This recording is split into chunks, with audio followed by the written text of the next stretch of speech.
कभी सोचा है कि किसी का झूठ पकड़ना कितना मुश्किल या शायद कितना आसान हो सकता है?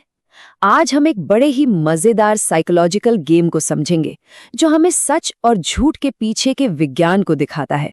तो सवाल वही है, क्या कोई भी झूठ को आसानी से पकड़ सकता है? ये एक ऐसा सवाल है जिसका जवाब हम इस पूरे विश्लेषण में खोजने की कोशिश करेंगे। तो ये पूरा विश्लेषण एक बहुत ही सिंपल लेकिन कमाल के असरदार खेल पर बेस्ड है, जिसे डिजाइन किया है सुहानी शाह ने ये दिखाने के लिए कि सच और झूठ हमारे दिमाग में आखिर काम कैसे करते हैं। अच्छा, तो इस खेल के नियम क्या हैं? बहुत ही सीधे सादे हैं। 4 लोग हैं और उनके पास 4 गेंदें हैं, 3 सफेद और 1 काली।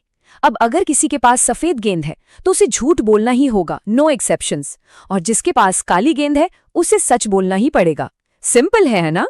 और यहीं पर आता है असली चैलेंज। हमें उस एक इंसान को ढूंढना है जो सच बोल रहा है, मतलब वो जिसके पास काली गेंद है। तो ये सिर्फ एक खेल नहीं है, ये देखने वालों के लिए भी एक तरह का टेस्ट है। तो चलिए विश्लेषण शुरू करते हैं। सबसे पहले ये देखते हैं कि झूठ की रफ्तार क्या होती है और क्यों कहा जाता है कि ईमानदारी बनावट से हमेशा तेज होती है। जरा इस स्लाइड को देखिए। ये साफ साफ दिखाता है कि सच बोलना कितना नेचुरल है, कितना स्वाभाविक है। ये लगभग तुरंत होता है। लेकिन जब कोई झूठ बोलता है तो उसके दिमाग को एक पूरी की पूरी नई कहानी गढ़नी पड़ती है, और इसमें हिचकिचाहट तो होती ही है, दिमागी मेहनत भी खूब लगती है। कहने का मतलब ये है कि झूठ बोलना हमारे दिमाग के लिए एक बहुत भारी भरकम काम है। जैसा कि यहाँ लिखा है, एक सच्चा जवाब तो फटाक से आ सकता है, लेकिन एक झूठ को बनाने और फिर उसे याद रखने में दिमाग को बहुत ज्यादा मशक्कत करनी पड़ती है। लेकिन रुकिए, बात सिर्फ शब्दों की रफ्तार की नहीं है। झूठ पकड़ने के लिए हमें शब्दों से परे भी देखना होगा, मतलब वो नॉन वर्बल क्यूज यानी बॉडी लैंग्वेज जो किसी की अंदरूनी हालत को बाहर ले आती है। तो सवाल ये है कि वो कौन से शारीरिक संकेत हैं जो दबाव को दिखाते हैं। अब समय है एक जासूस की तरह सोचने का और उन छिपे हुए सुरागों को ढूंढने का। तो यहाँ कुछ खास संकेतों पर ध्यान देने की जरूरत है, जैसे एक आम घबराहट, बेचैनी में हाथ पैर हिलाना, या फिर जब किसी से अपना जवाब दोहराने को कहा जाए और वो हिचकिचाए। ये सारे संकेत इशारा करते हैं कि उस इंसान के दिमाग के अंदर कुछ तो गड़बड़ चल रही है। अब खेल एक और मजेदार मोड़ लेता है। अब जो चुनौती है वो बाहरी नहीं बल्कि पूरी तरह से दिमागी है, एक असली दिमागी लड़ाई। तो नया इंस्ट्रक्शन क्या है? अब पार्टिसिपेंट्स को अपने जवाब बोलने नहीं हैं, सिर्फ अपने मन में सोचने हैं।